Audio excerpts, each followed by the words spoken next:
Somalia today has cut off all relations with the UAE, which is crazy. But you need to know why. This comes in response to two things the UAE has been accused of doing in the last week, and the second one is worse. The first reason why, I'll be honest, it doesn't really make loads of sense. Somalia has accused the UAE of being behind Israel becoming the first country to recognise Somaliland last week. For context, Somaliland is a breakaway state from Somalia. The report, though, said, quote, many Somalis believe the UAE facilitated Israel's recognition of Somaliland. We do have no proof of that. I personally believe that Somalia should be blaming Israel because Israel were the ones that recognised Somaliland. But the second reason is much bigger, and to be fair, it looks like it could be true. For context, Saudi Arabia is currently fighting a group in Yemen called the STC.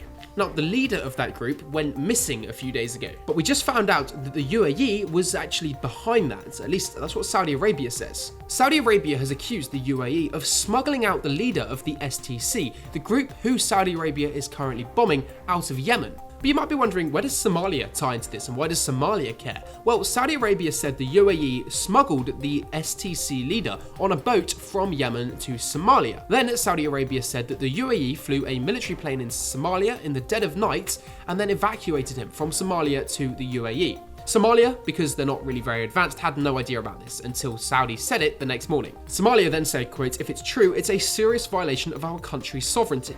And this is why Somalia just cut relations off with the UAE. You'll be glad you followed me to be the first one to know about it.